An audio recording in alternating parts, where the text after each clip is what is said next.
Little Officer Tatum, Brandon Tatum, and he somehow tries to find a way to justify the deletion of Sonya Massey. And I saw him on Indisputed and trying to talk his reasonings and his points. And I don't see where he is making any logical sense, because he says that the actions were wrong and everything was wrong, but he's still trying to justify the shooting. And it's like, come on, man, you got to use some common sense.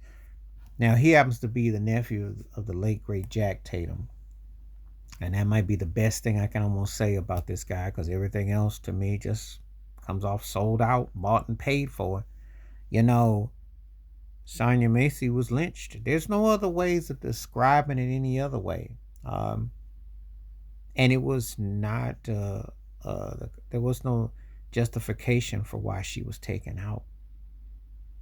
She had clearly did what the officer said with the boiling water, and she let them in, etc. For crying out loud.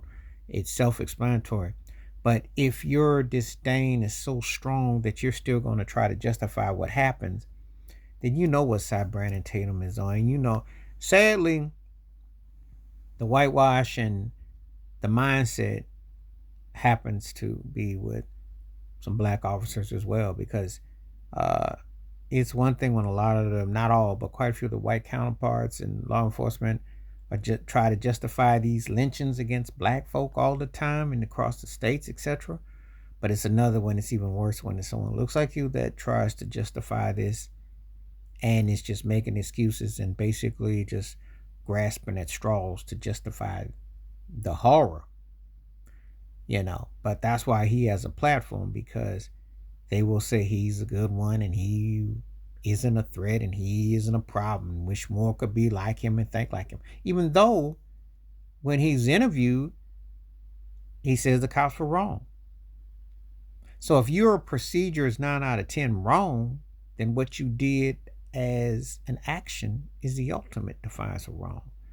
So I'm just trying to make them make sense. But the denial on the whitewash is just so horrific, and it's just so sad that this is what becomes amongst the own who don't have compassion, don't have an understanding, or has been so whitewashed or so subdued into accepting this as normality. That's how institutionalized and systematic racism exists, because it can actually take someone who's actually trying to be about the right cause or situation and flip their own lids to justify actions that they know are wrong, hypothetically and concrete. So this is very dangerous, but this is how shuffleboard members and trying to appeal to thinking that they're going to give you a cookie and milk and dunk when they're laughing at you. Because you're never going to be like that sheriff who should have resigned for what he did to be in a position to have this. There was no background checks. See, I would want former Officer Tatum to justify that this guy shouldn't even been in a position to be in that position. Because to Brandon Tatum, you had to come with the credentials before that man would even let you sit in his door, sit at his table, sit on his chair. They don't give you that absentee-mindedness. You always have to come with your documentations and your rights. But anyway, that's my thoughts and takes about him, Black Cop Brandon Tatum, trying to justify the Sonya Massey deletion. That's the sad reality of the institutionalized systematic racism that has whitewashed and flipped even amongst. That's the facts. Wash your hands, keep your mind clear, watch out for another, share the video if you like, and please hit that membership. And when you do with your donations and memberships, I'll get those request videos back to you. Stay blessed, stay safe, stay clear, stay clean. I'm back. Peace.